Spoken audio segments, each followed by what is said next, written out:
So, hello everyone. We're just going to go into a nice question and answer session with Iago.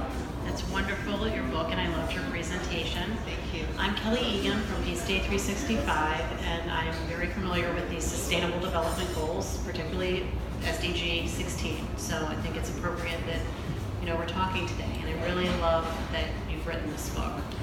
So what inspired you to write Permanent Happiness? So I wrote Permanent Happiness at the end of 2015. It was 2 months after my dad passed. I actually had never written a book before, but I was really close to my father.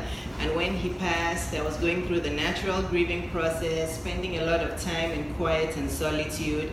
And I just suddenly started getting an inspiration to write. So I answered that urge, and I started to type, and I was done writing the book in 2 months. So really that's where the inspiration came from my dad's passing. Well, and what do you see as the difference between happiness and peace? So they're very closely related, but I believe happiness comes from external stimuli. So like talked about during my presentation, happiness comes from what we get from other people. You get a gift, you get a piece of good news, your doctor tells you all your tests are fine, or you close on your house. So it's very dependent on external stimuli and dependent on other people. On the other hand, peace is an internal choice. We have to choose to be peaceful because things are going to happen that are not the happy things. So when all the bad stuff starts to happen, we have to choose to be peaceful, and that comes from inside. So it's more sustainable because it's our choice to be peaceful. So you see it as sort of a balance between the two. Yes, it's a balance. So permanent happiness is a balance between the two. So it's finding happiness and peace during the ups and downs, happiness and not so happy times.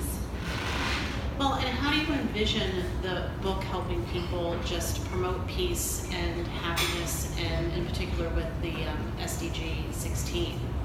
So my book is going to empower people. It helps people find individual and personal peace. The 3 steps that I have in the book helps us work on ourselves so that we can have balance in life and we can be individually happy and peaceful.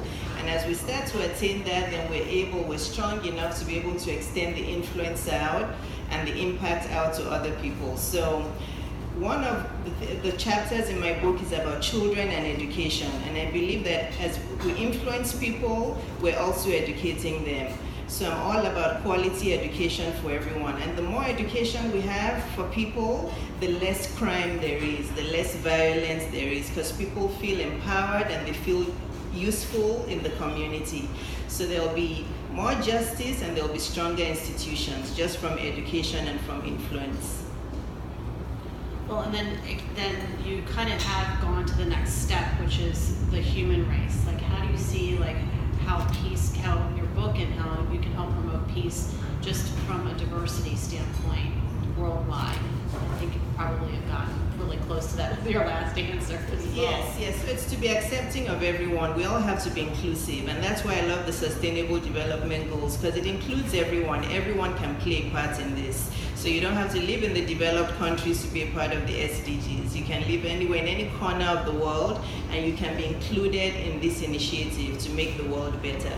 And I feel that's going to help human rights, because we all have a right in this. Everybody has a right to humanity, and we all have a right to contribute to the world to make it better. Well, that's wonderful. Thank you. And then tell me about the Peace Place on your website. The Peace Place is my blog, and I love writing blogs. I really do. I love writing now, but my blogs just keep me going. And it's a place where, so it's my blog and it's on my website. It's a place where people can go and they can just get inspired by everything that is happening in life. I touch on every topic. I talk about money, parenting, independence, work advancement. It's everything, social issues. And I do write a new blog every few days, right now 3 times a week.